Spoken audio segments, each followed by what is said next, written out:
जय गुरु. स्नेहलताई आवाज येतोय?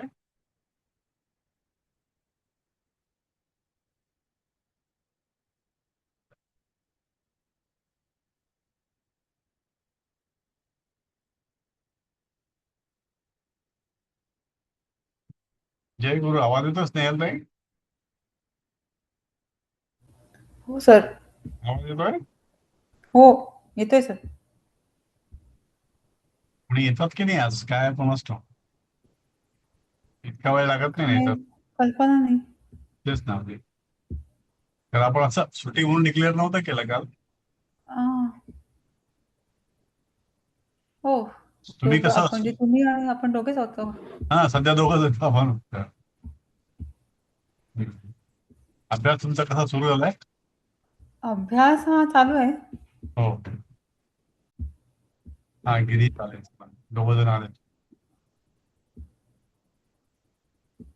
ठीक आहे आपण सुरुवात तर करू. हा. आणि मग बघूया थोडा वेळ काय होतं ते.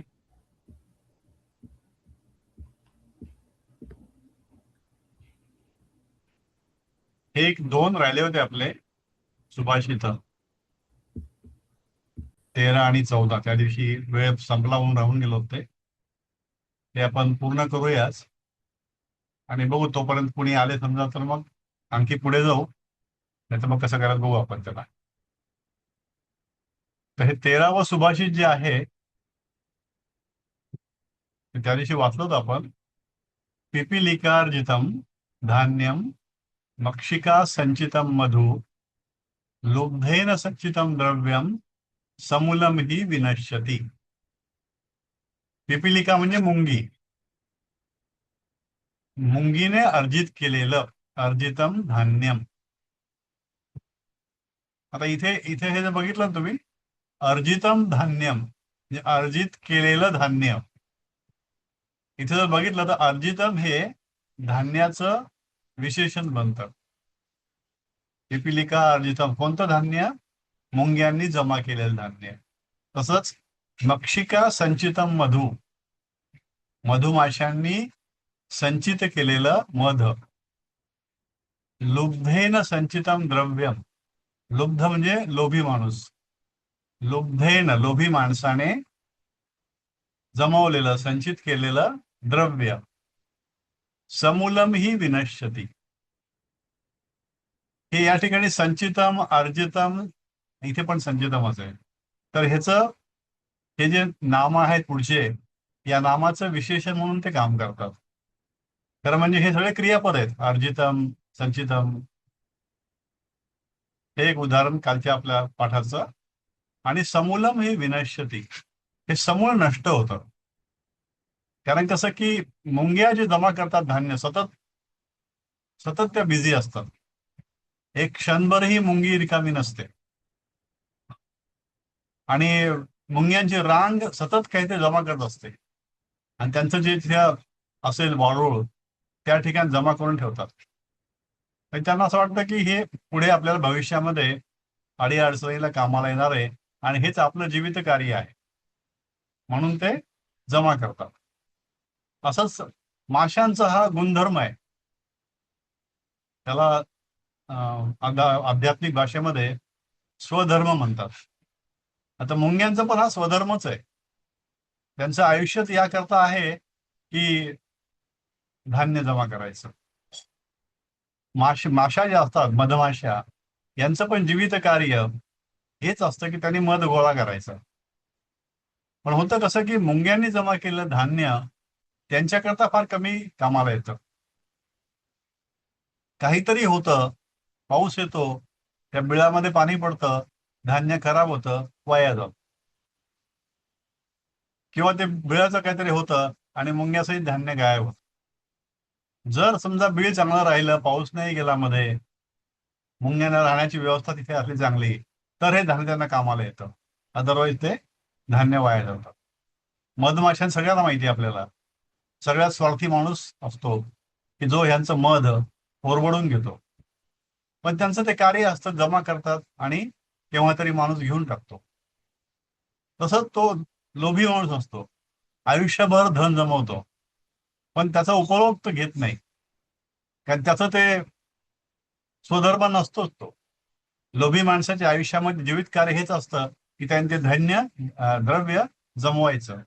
मग हे द्रव्य कुणाच्याही तिसऱ्या माणसाच्या कामाला येतं, किंवा मग हे समूळच नष्ट होतं. समूलम ही विनश्यते, याचा उपभोग ते घेऊ शकत नाही आणि हे सगळं नष्ट होतं. तर हे यांचं म्हणणं की कुठल्याही गोष्टीचा लोभ किंवा कुठल्याही गोष्टीचा अतिरेक हा कुणालाही फायद्याचा नसतो. हा सर्वांनाच नुकसान करणारा असतो आणि अल्टिमेटली शेवटी ते सर्व काही नष्ट होतं. म्हणून एक मर्यादेमध्येच प्रत्येक गोष्ट केलेली योग्य असते, असं या सुभाषिताचा संदेश आहे. अजून काही सांगायचं कोणाला यावरती? ओके. 14वं जे आहे,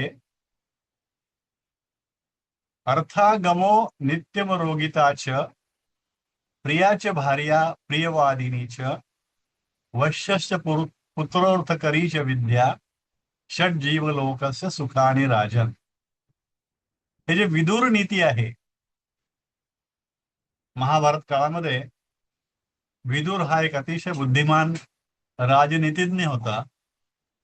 धृतराष्ट्राचा सल्लागार होता, पण धृतराष्ट्राने त्याचं क्वचितच ऐकलेलं आहे.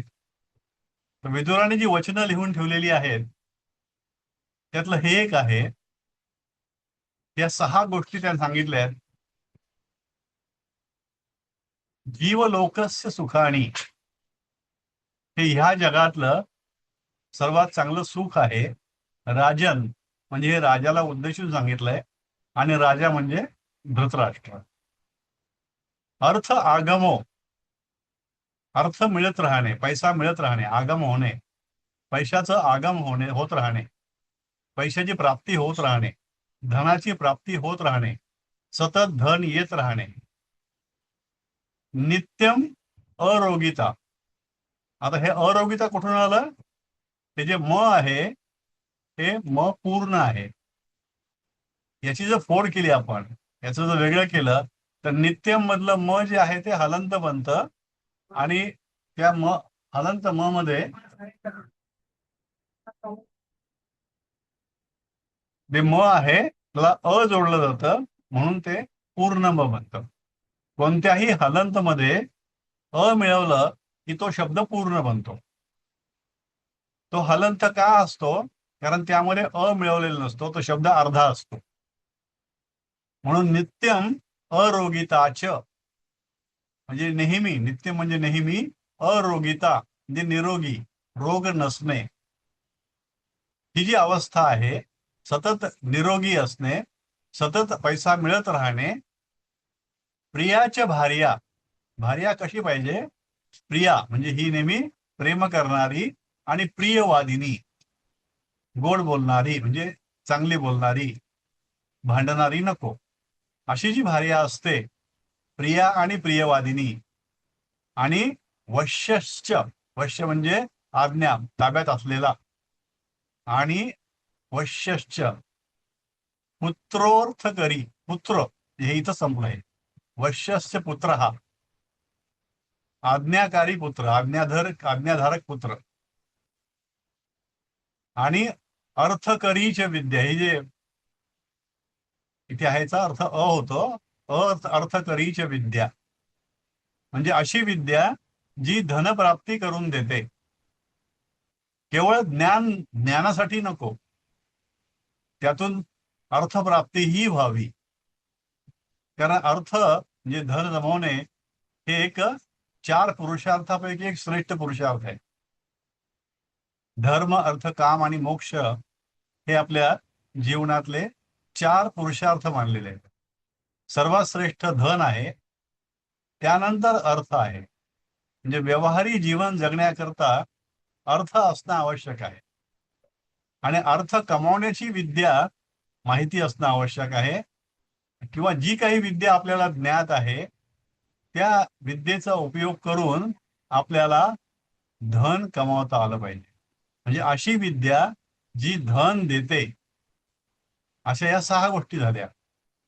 अर्थगम, नित्यम अरोगिता, प्रिय आणि प्रियवादिनी भार्या, वश्यस्थ पुत्र, आज्ञाधारक पुत्र आणि अर्थ देणारी विद्या. या 6 गोष्टी माणसाचं जीवन सुखी करणारं असतं, हे राजा हे लक्षात घे. मग या ठिकाणी त्याचा अन्वय येतो, हे राजन षड्जीव लोकस्य सुखानी अर्थ आगमो नित्यम आरोगिताच प्रियावादिनीची भार्या वश्यस्थ पुत्र अर्थकारीच विद्या. हे राजन, धनप्राप्ती, नियमित उत्तम आरोग्य, प्रेमळ मृदुभाषी पत्नी, आज्ञाधारक पुत्र आणि लाभदायक ज्ञान या पृथ्वीवरील, म्हणजे हे पृथ्वीवरील ही 6 प्रकारची सुखे सांगितलेली आहेत. याच्यामध्ये काही पुन्हा कुणाला काही वाढवायचंय, कमी करायचंय, सांगायचं काही वेगळं? तर हे सुखानी राजना म्हणजे सुखानी हा, हे कशामुळे? ही सुख आहेत. ही 6 जे आहेत ओके. ते जीवलोकस्य, जीवलोकाची, म्हणजे ह्या जीव म्हणजे पृथ्वी समजा. ही पृथ्वीवरचे हो. जे काय जीव आहे, हे जीवलोक म्हणजे तुम्ही, आम्ही, आमची ही सुखे आहेत. हे सुखाने जे आहे ते सुखमचं बहुवचन. अच्छा. ओके. ओके. तर अशा रीतीने आपण ही आता सुभाषित संपवली आणि आपण असं म्हणू शकतो की आपण या पाठामधला म्हणजे अभ्यासामधला सर्व काही किमान एक वेळा तरी शिकलेलो आहोत. तुम्हाला ह्यामध्ये अधिक कठीण वाटलेला भाग कोणता आहे की जो आपण उधळणी म्हणून घ्यावा असता? असं काही आठवतं का? त्याला उधळणी म्हणून घ्यायला कमी वेळ आहे, तरी पण त्यामध्ये जेवढा घेता येईल तेवढा आपण घेऊ. वाटल्यास तोपर्यंत आपण एखादा पेपर आहे तो बघूयात.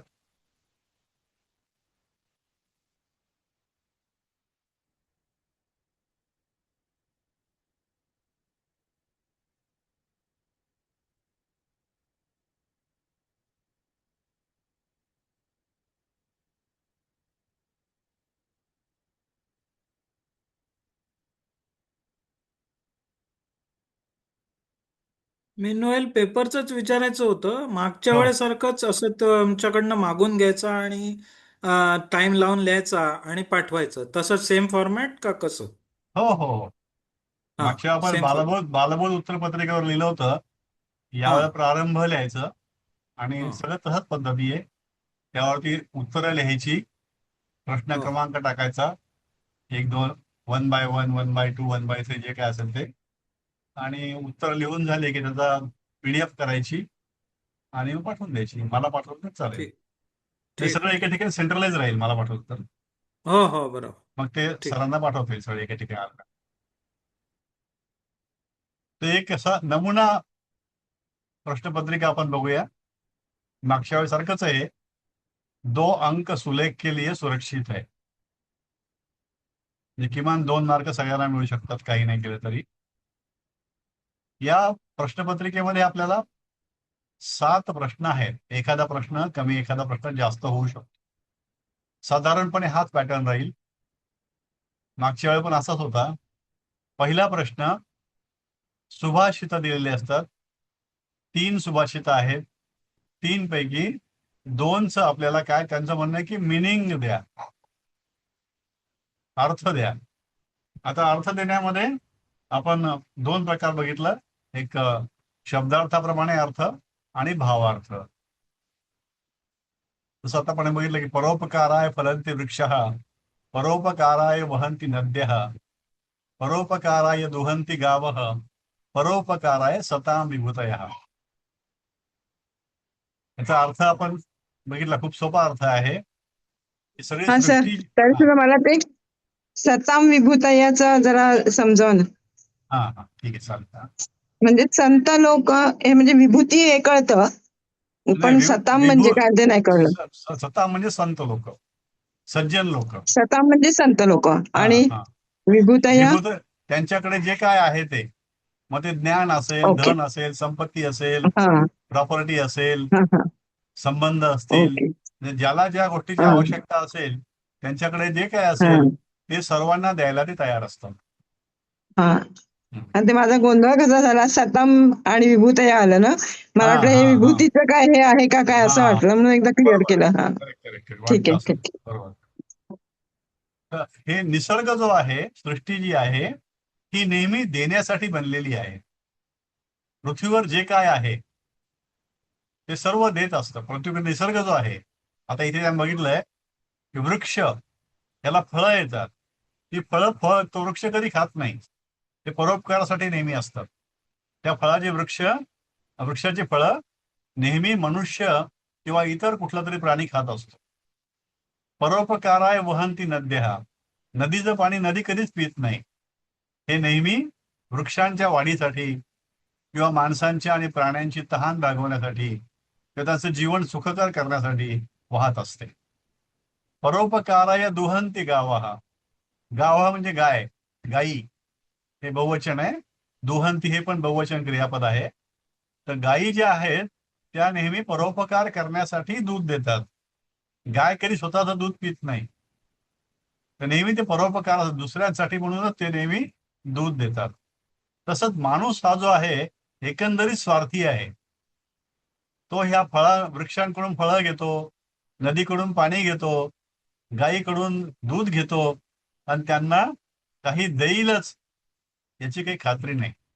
पण या माणसांमध्ये सुद्धा एक समूह असा असतो की जो निसर्गाचाच एक भाग बनलेला असतो. ते असतात संत लोक, ते असतात सज्जन लोक की ज्यांना कुठलाही स्वार्थ नसतो.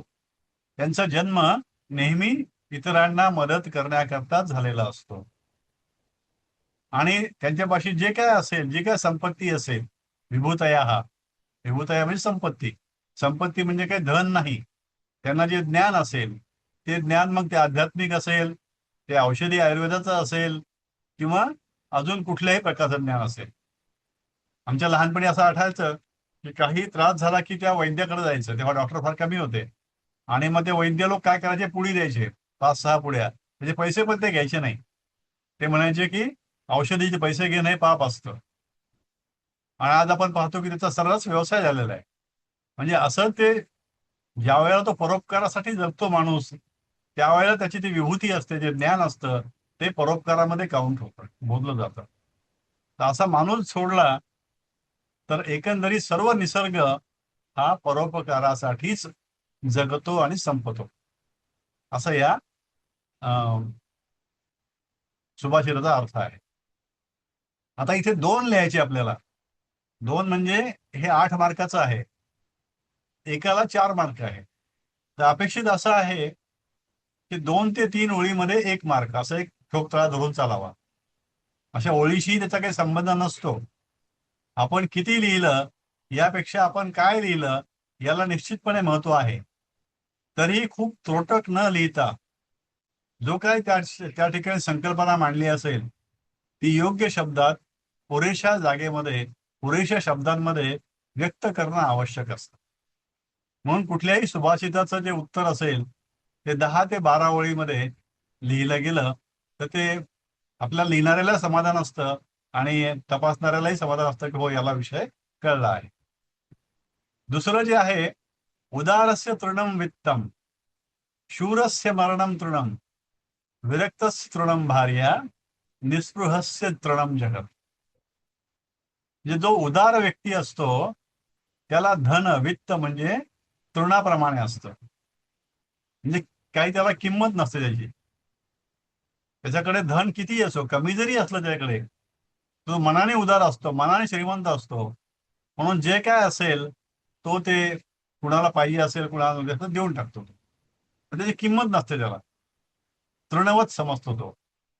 तसं जो शूरवीर असतो, जो खरा क्षत्रिय असतो, त्याला मरण हे गृहीत धरलेलं असतं की मी आज युद्धामध्ये आहे, माझं कामच आहे रक्षण करण्याचं. आता सीमेवरचा सैनिक हा तयारच असतो की केव्हा ना केव्हा मला कुठली तरी गोळी येऊन लागणार आहे, कुठला तरी बॉम्ब येऊन पडणार आहे आणि त्यामध्ये आमचं मरण आहेच आहे. तर आम्हाला त्या मरणाची काही किंमत नाहीये. आमचा जन्मच त्या मरणासाठी आहे. म्हणून शूरस्य मरणम तृणम, तसंच विरक्तस्य तृणं भार्या, ज्याला विरक्ती आलेल्या आहे संसारामध्ये, त्याला संसारामधल्या कुठल्याच गोष्टीमध्ये रुची नसते.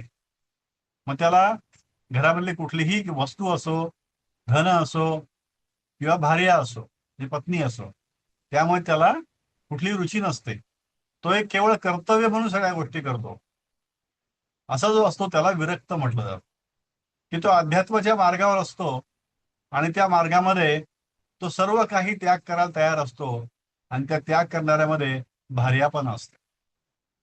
ह्या विरक्तच्या पुढची पायरी म्हणजे निस्पृह, की ज्यानं सर्वसंग परित्याग केला आहे. असा जो आहे त्याला जगातल्या कुठल्याही गोष्टीचं काही वाटत नाही. जगामध्ये चांगलं झालं तरी फार आनंद होत नाही आणि फार वाईट झालं तरी खूप काही दुःख होत नाही. त्यामुळे असा निस्पृह जो असतो हा संपूर्ण जगाला तृणवत समजतो.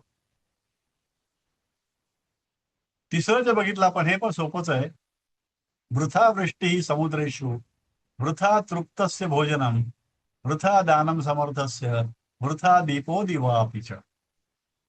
समुद्रामध्ये पाऊस पडणं म्हणजे हे वाया घालणं आहे. पोट भरलेल्या माणसाला पुन्हा जेवायला देणं हे पण वाया घालण्यासारखंच आहे. आणि जो समर्थ आहे तो पैशानं असेल, शक्तीनं असेल, कर्तव्यबुद्धीनं असेल, कर्तृत्वानी असेल, त्याला पुन्हा दान द्यायचं म्हणजे व्यर्थ आहे.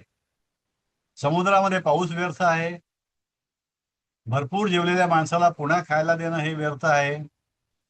क्षमता असलेल्या माणसाला दान देणं हे व्यर्थ आहे. आणि भर दिवसा दिवा लावणे, सूर्याचा उजेड पडला आहे तरी आपण सूर्याच्या समोर जाऊन दिवा लावायचा हे पण व्यर्थ आहे. म्हणजे ज्या गोष्टी करायला नको आहेत, ज्या गोष्टींची आवश्यकता नाही आहे, त्या गोष्टी करू नये, कारण त्याचा मग उपयोग होत नाही, वाया जातात. म्हणून आपण जे करतो ते खरंच करणं आवश्यक आहे की नाही आणि त्याचा उपयोग आपल्याला आणि समाजाला होणार आहे की नाही याचा विचार करूनच गोष्टी कराव्यात, असा याचा अर्थ. तर हे अशा प्रकारे आपल्याला थोडस त्यामध्ये वर्णन करता आलं पाहिजे. आता प्रश्न 2 आणि 3 याच्यामध्ये तुम्ही मला मदत करा. सर, पहिलं ह्याच्याबद्दल विचारायचं होतं. आपण म्हणतो संतांच्या विभूती हा हा आणि तर म्हणजे संतांना दिलेलं ते विशेषण आहे ना विभूती हे, हो बरोबर आहे. जे आपण म्हणजे संत विभूती त्यांचं तसं ज्ञान देऊन परोपकार करत. हो, ज्ञान देऊन की त्यांच्याकडे जे काय आहे ते ज्ञान असेल, ते त्यांची आध्यात्मिक शक्ती असेल किंवा त्यांना जी काय म्हणतात त्याला विशेष शक्ती काही प्राप्त झाली असेल ती सुद्धा, किंवा व्यवहारामधली काही शक्ती असेल किंवा त्यांचे काही संबंध असतील की ज्यामुळे कुणाचा फायदा होऊ शकतो, अशा कुठल्याही गोष्टीचा बरोबर. ते जे संत म्हणजे हे केवळ आध्यात्मिक संत असं नाही, कुठलाही सज्जन माणूस बरोबर. जो सतत लोकांना मदत करायला तयार असतो. हो सर. आता इथे आपण तुमची मदत मला लागेल. स्नेहलताई, पहिली 5 वाक्य. किन्हीं 10 वाक्यों का अनुवाद हिंदी अंग्रेजी माध्यम भाषा में कीजिए. माध्यम भाषा म्हणजे आपली मराठी. आपल्याला उत्तरं सगळी मराठीमध्ये लिहायची आहे आणि जे हिंदी टू संस्कृत असेल तेवढंच फक्त वेगळं असणार. तर याचे भाषांतर करताना सगळे उत्तरं मराठीमध्येच लिहायची आहेत. सांगा आता. अहम सूर्यम पश्यामी, मी सूर्याला पाहते. बालकः सायंकाले न पठती, मुलगा संध्याकाळी अभ्यास करत नाही किंवा वाचत नाही. वाचत नाही. हा. अस्ति भोजने लवणम, जेवणामध्ये मीठ असते. आहे. रामचंद्रः पत्रं लिखति, रामचंद्र पत्र लिहितो. राईट. तर्हि कः तत्र वातायने तिष्ठति, तर मग कोण तिकडे खिडकीत उभा आहे हा हा उभा ओके. राहतो उभे आहे चालतं. आहे का राहतो हा, आहे का राहतो राहील राहतो येईल किंवा आहे, उभा आहे, ठीक आहे. दोन्ही चालेल. वर्तमान काळात येते. हा. झालं आता. तिष्ठतीचं डायरेक्ट काय येईल भाषांतर? तिष्ठ म्हणजे थांबणे खरं म्हणजे त्या ठिकाणी थांबतो. तर कोण तिथे खिडकी थांबतो थांबतो. ओके. किंवा थांबलेला आहे असे झाले. गिरीश देशपांडे साहेब 6 ते 10. हो. बालकाः प्रातःकाले अत्र व्यायामं कुर्वन्ति। अ, मुले बालकाः म्हणजे मुले सकाळी इथे व्यायाम करतात. Very good. मयूरः वर्षासु नृत्यं करोति। म्हणजे मोर अ, अ, पावसांमध्ये पावसात हा पावसात नृत्य करतो नृत्य करतात करतो करतो करत आहे एकच मयूर आहे. करतो मयूर करतो. हा असतं तर मग हा कुरवंती झाला असते. हो आता वर्षासू आपण पूर्व बघितलेलं त्या दिवशी. वर्षासू म्हणजे हे पूर्ण सीझन कव्हर केलाय म्हणून त्यांनी बहुवचन वापरलं इथे. त्या दिवशी आपलं चर्चा हा झाली होती की वर्षाला सू किंवा असं कसं लागलंय, बहुवचन का झालं. तर वर्षा म्हणजे एक वेळचा पाऊस किंवा एक असं नाही झालेलं. तर हे पावसामध्ये पावसात वर्षा ऋतूमध्ये म्हणून ते हा सू आलं. सप्तमी बरोबर विभक्ती. हो. हा पुढचं. तव शूरः पुत्रः कुत्र अस्ति। तुझा शूरपुत्र कुठे आहे। राईट. स सः जनकं प्रतिपत्रं न लिखति। हम्म. तो अ, तो वडिलांना तो तो वडिलांप्रती किंवा जनकम वडिलांना हा जनक म्हणजे वडिलांना वडील. वडिलांसाठी किंवा वडिलांना वडिलांसाठी वडिलांना अ, पत्र लिहित पत्र नाही. लिहित नाही राईट. पत्र लिहित नाही। दीर्घे तडागे पुष्पाणि सन्ति। अ, मोठ्या मोठ्या मोठ्या तळ्यात तलावात फुले तळ्यात आहेत फुले आहे. फुले आहेत। Very good. छान. Next. रवींद्र जोशी साहेब. विशाला पाठशाला तत्र अस्ति. मोठी शाळा तेथे आहे. Very good. हा सा बाला वार्ता लिखिष्यति. वार्ताम. वार्ताम आहे का? अच्छा, हा छोटं अनुस्वार किशन. ओके. सा बाला वार्ताम लिखिष्यति. ती मुलगी बातमी वार्ता म्हणजे काय? लिहील. वार्ता बातमी. बातमी. हा. वार्ता सो लिहील किंवा ती बातमी मुलगी बातमी लिहिते. लिहिते नाही लिहील लिखिष्यती. लेखिष्यती. ओके. हा लिहील. ओके. मोठफळ्या शिवाय ती आला की मुलगी भविष्यकाळ. हा लेखिष्यती. बरोबर. ती मुलगी बातमी लिहील. हा राईट. Very good. आता सा तुम्ही बाला. हा येस इथे आणखी हे ट्राय करा. आता हे हिंदी ते संस्कृत आहे. 2 घ्या तुम्ही, जास्त नको. ओके. बगीचे में फूल खिलते हैं. उपवने हा पुष्पाणि विकसंती. खिलते हे म्हणजे विकसंती. हा, हा विकसंती. विकास ठीक. होतो त्याचा. हा. ओके. उपवने पुष्पाणि विकसंती. विकसंती हे एक लक्षात ठेवा. खिलते हे आलं ना तर ते हा नॉर्मल शब्द आपल्याला गेलेला नाही अजून. तो विकसंती येईल त्यामध्ये. खिलते हे हो. अनेक आणि वचन बेसिकली. अनेक वचन. हा फूल खिलते आहे म्हणजे अनेक फुलं फुलतात असं. येस. उपवने खिलता आहे जर पुष्पाणि आलं तर मग विकसंती. विकसती. फुल खिलता आहे जर आलं तर विकसती. हा, आणि जर तसं आलं विकसती. तर विकसंती. हा. हा वसंत वहां पर अवश्य खेलेगा. वसंत वहां पर अवश्य खेलेगा. वसंतः व्हेरी गुड. तत्र अवश्यम अवश्यम खेलिष्यति. खेलिष्यति. हा. क्रीडती किंवा खेलिष्यति. क्रीडिष्यति किंवा खेळिष्यति. क्रीडिष्यति किंवा खेलिष्यति. राईट. ठीक. छान. Very good. आता सुरेखात आहे. सर अवश्यला अजून एक शब्द आहे ना काहीतरी असं अवश्य. हा त्या दिवशी आपण बघितला होता काहीतरी ना. हा काहीतरी एक होता, अजून एक तुम्ही सांगितलं होतं. नाही आता प्रत्येक मला आठवत नाही. नाही, बघावं लागेल जरा. ठीक आठवलं आहे. मी टाकतो, ग्रुपवर टाकतो. निश्चितम वगैरे असं काही आहे का? निश्चितम नाही, काही वेगळंच होतं का ते? वेगळं आहे काहीतरी. आहे पुस्तक याच्यात, आपल्या याच्यात आहे. हा, मला आपण थोडस टाकलेला पण आहे, निश्चित. ऑब्लिक करून टाकलेला आहे तो. हो, ओके. मी सांगतो तुम्हाला. एवम नाही ना, एवम एवम नाही, एवम म्हणजे च. च. अच्छा. तूच. सर मला सांगितलंय हो हो, पुढे घे. हा. तीन किसान हा.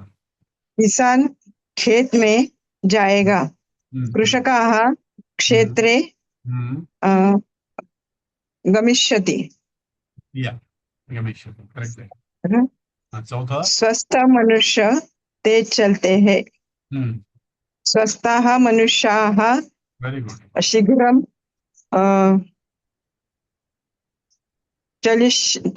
चलन्ति. चलंती. आता शीघ्रम घ्या किंवा मग वेगेन घ्या. वेगेन. हा, पण चलन्ति बरोबर आहे ना? ज्वलंती बरोबर आहे. आणि मुख्य हा. म्हणजे हे स्वस्तः मनुष्य हे आवश्यक आहे, कारण हा, क्रियापद बघायचं, मनुष्य क्रियापद म्हणजे आणि हा मनुष्य. कारण काय हा, की चलते है दिल त्यांनी. कारण हे चलते हे म्हटलं तर बहुवचन आहे ना, हा, आणि इंग्रजीत जरी म्हणून बघितलं ते आपण तरी मनुष्य हा म्हटलं. हो, इंग्रजीमध्ये हा, सुद्धा मनुष्य हा हेल्दी म्हणून म्हटलं. पर्सन्स हा, म्हटलेलं, हेल्दी पर्सन्स म्हणजे बहुवचन आहे येस. ते. हा, म्हणून स्वस्तः मनुष्य कौन वेगेन किंवा शीघ्रम चलंती. पुढचं पण वाचू. वाचा घ्या. कौन भात नहीं खाता, कहा ओदनम न खादती. व्हेरी गुड, छान, नाईस. आता पुरे. हा. पद्मजाताई. हो सर. यह बालक चना खाता है, चना खाता है.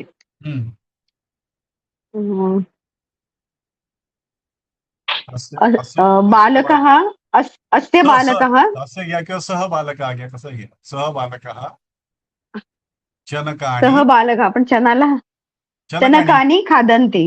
खादती. चनकानि खादति. कारण तो खादन्ति नाही, खादति. खाणारा एकच आहे ना, म्हणून ते येस. खादती. सह बालकः चनकानि खादति. खादती. आणि चनकानीचं नी जे आहे ते न नळाचा आणि रस्वणी. हो हा. हो. आणि सातवं वृक्ष पर फल होते हैं. वृक्षे वृक्षे फलः सन्ति. नाही, फलानी. अच्छा, फल वृक्षे फलानि. हा, संती. फलानि मग संतीच येईल का? संतीच येईल ना. वृक्षे फलानि सन्ति. हा सन्ति. हा, वृक्षे फलानी संती. वृक्षे म्हणजे हे वृक्षेशू नाही येणार, कारण हे झाड एकच आहे. आपण इथे म्हणलं की हो. सातव्यात इंग्रजी जरी बघितलं आपण, there are fruits on the tree. इंग्रजी पण वाचायचं. आपल्याला जर कन्फ्युज वाटलं तर या ठिकाणी एक वचन कुठे, बहुवचन कुठे बघायला, तर झाडावर फळे आहेत. बरोबर. झाडावर म्हणजे बरोबर. वृक्षे, वृक्षेशू नाही घ्यायचं. वृक्षे. जर अनेक बरोबर. झाडं असतील त्या ठिकाणी तर मग वृक्षेशू घ्यायचं. वृक्षे फलानी संती. बरोबर.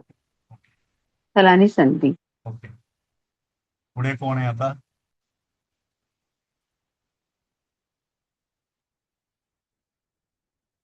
श्रावणी ट्राय करणार का?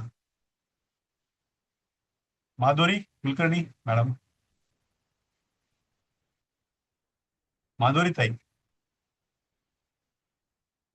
सोनाली मॅम. हा, माधुरी ताई आहात का? प्रयत्न करा बरं हे. मैं यह काम नहीं करूंगा. Very good. हा. अहम अहम अत्र काम न कार्यम न क- अ, करिष् हा हा हा म्हणजे शी ना करा प्रयत्न करा. करिष्यामी. करिष्यामी.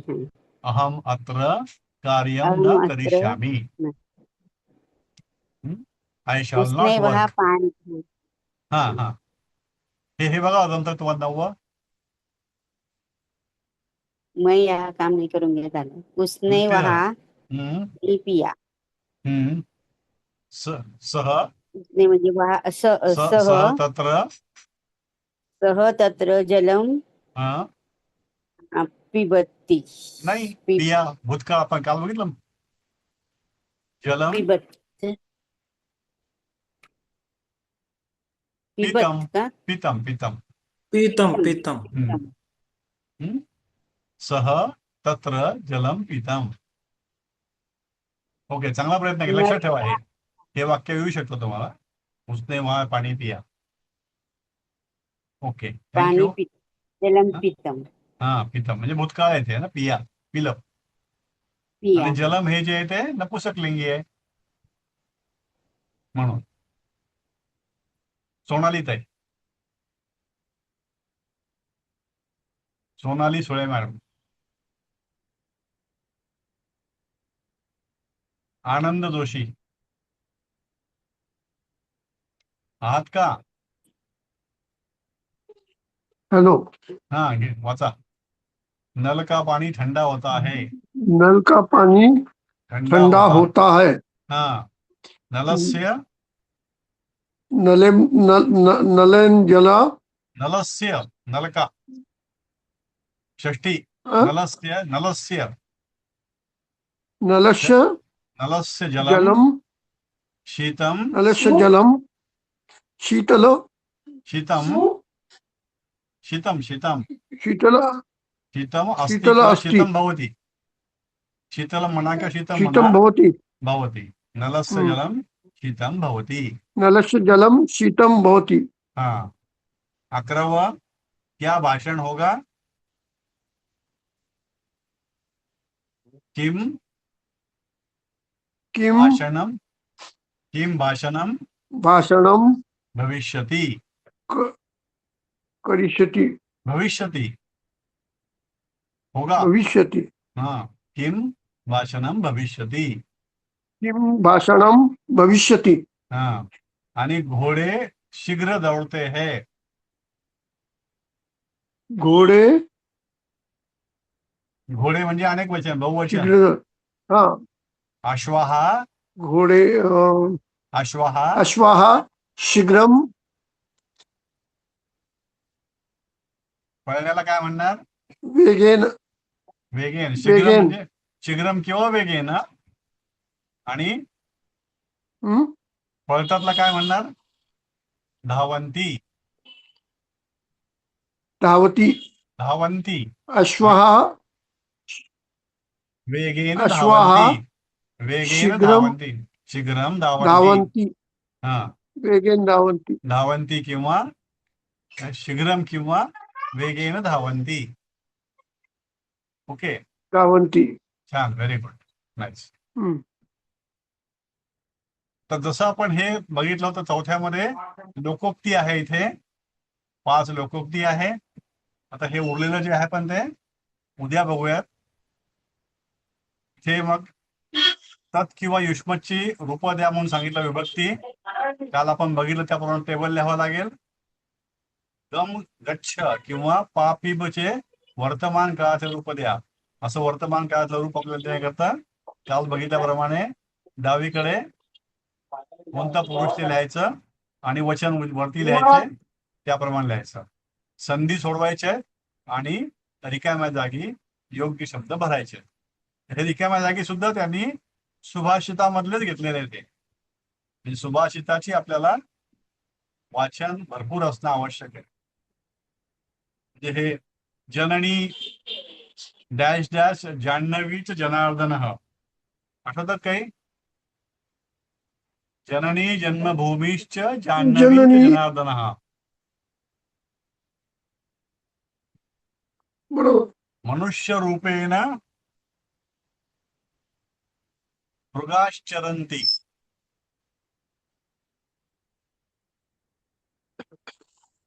यस्यास्ति वित्तम यस्यास्ति वित्तम सह नर कुलीनः. ज्याच्याकडे पैसा आहे तो कुलीन आहे. कुलीन. हा. सुपुत्रः